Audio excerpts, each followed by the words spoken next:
Combing operation लावण्यात आलं आहे. किती काय काय आरोपी पकडण्यात आले, काय विशेष काय? नवी मुंबई पोलीस आयुक्तालयामध्ये जी मोहीम आता जी सुरू करण्यात आलेली आहे त्याचा भाग म्हणून आज APMC पोलीस ठाणे हद्दीमध्ये कोम्बिंग ऑपरेशन सुरू आहे।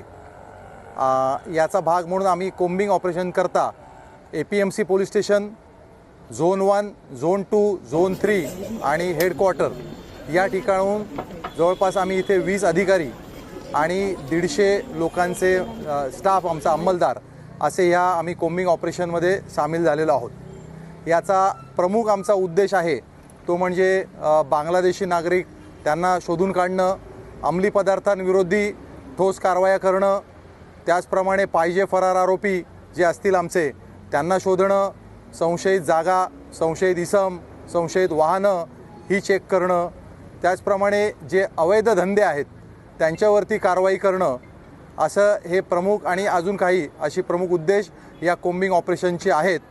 आणि आत्तासुद्धा कोम्बिंग ऑपरेशन वेगवेगळ्या भागात आम्ही करण्यात आलं।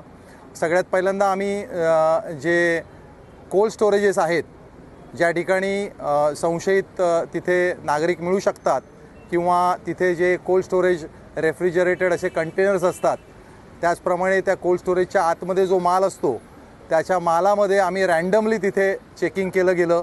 तिथे काही आम्हाला आक्षेपार्ह मिळतं आहे काय, कुठला अंमली पदार्थ वगैरे मिळत आहेत काय, त्याचा आम्ही तपास केला। त्याचप्रमाणे त्या ठिकाणी जो बऱ्याच वेळेला तिथे परराज्यातून आलेले जे लोक असतात त्यांच्या तिथे नागरिकत्वाची तपासणी करण्यात आली।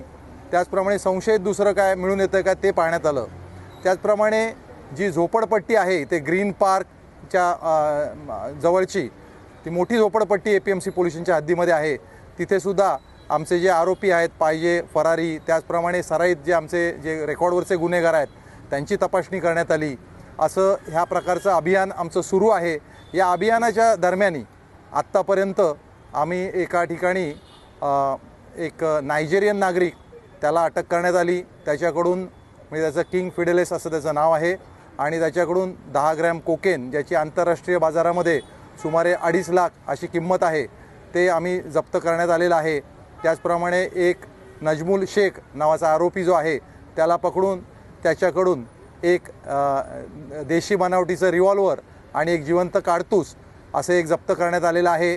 त्याचप्रमाणे या मोहिमेमध्ये आज कोपरी या ठिकाणाहून 3 ज्या संशयित महिला आहेत त्या ताब्यात घेतल्या। त्याच्यापैकी 2 बांगलादेश देशी असल्याचे पुरावे आम्हाला प्राप्त झालेले आहेत।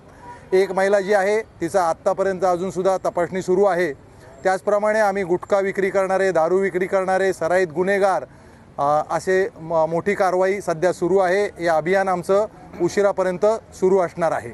खरं तर कोम्बिंग ऑपरेशन जेव्हा आपण करतो तेव्हा सर्वसामान्य नागरिक भयभीत होते, त्यांना काय आव्हान करा?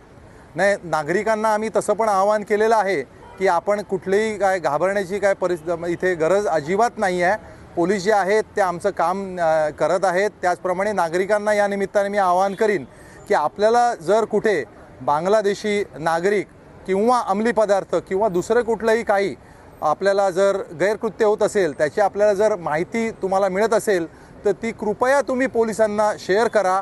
तुमची नावं गुप्त ठेवण्यात येतील, त्याबद्दल आपण निश्चिंत असावं।